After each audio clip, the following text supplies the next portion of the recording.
மீனாட்சி அம்மன் திருக்கல்யாணம் முடிந்து நாளை மறுநாள் தேரோட்டம் நடைபெற உள்ள நிலையில் அதற்கான அனைத்து பணிகளும் முடிந்து தேர் தயார் நிலையில் உள்ளது.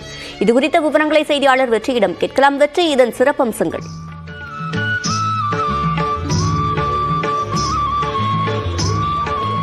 சுரஞ்சனி, சித்திரை பெருவிழாவுக்காக மதுரை குலுங்க நடைபெறக்கூடிய அந்த சித்திரை தேரோட்ட விழாவுக்காக 2 தேர்களும் தயார் நிலையில் இருக்கின்றன. மீனாட்சி அம்மன் நேற்றைய தினம் மதுரையினுடைய அரசியாக பட்டாபிஷேகம் முடிந்து முடிசூடிய நிலையில் இன்று திக்விஜயம் நடக்கிறது. நாளை மீனாட்சி அம்மனுக்கும் சொக்கநாதருக்கும் திருக்கல்யாணம் முடிந்து நாளை மறுநாள் இந்த தேரோட்டம் நடக்கிறது. தமிழ்நாடு முழுக்க இருந்து 10 லட்சத்துக்கும் மேற்பட்ட மக்கள் பங்கேற்க இருக்கிறார்கள்.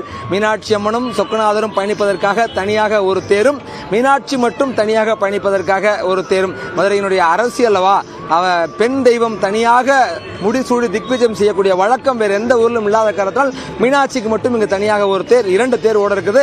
திருமல நாயக்கர் காலத்தில் மதுரை ஆட்சி செஞ்ச போது அவர் செஞ்சு கொடுத்த தேர் இது. கிட்டத்தட்ட 400 வருஷம் பழமையான 2 தேர்களும் இன்னமும் அதே பாரம்பரியத்தோடு பராமரிக்கப்பட்டு முழுமையாக பயன்படுத்தப்பட்டிருக்கிறது. நாளை மறுநாள் நடைபெறக்கூடிய திருவிழாவுக்காக முழுமையாக 2 தேர்களும் அலங்கரிக்கப்பட்டு முன்னால் மரக்குதிரைகள் கட்டப்பட்டு சீறி பாய்வதற்கு தயாரான கோலத்தில் அந்த குதிரைகள் கட்டப்பட்டிருக்கிறது. இந்த தேரினுடைய முழு வண்ண பூச்சிகள் எல்லாம் செய்யப்பட்டு தயார் செய்யப்பட்டிருக்கிறது.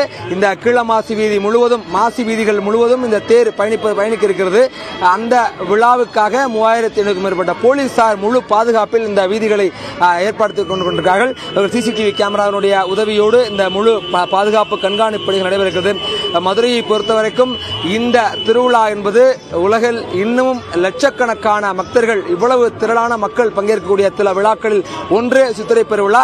அந்த விழாவுக்கான முற்பகுதி மீனாட்சி அம்மன் கோவில் சார்பில் நடைபெறக்கூடிய இந்த விழாவினுடைய உச்ச விழா என்று சொல்லப்படக்கூடியது தேரோட்ட விழா. இந்த விழா நாளை மறுநாள் நடப்பதற்காக மதுரையே கொண்டாட்ட மனநிலையில் தயாராகி கொண்டிருக்கிறது. சிவரஞ்சனி, விவரங்களை வழங்கியமைக்கு நன்றி வெற்றி.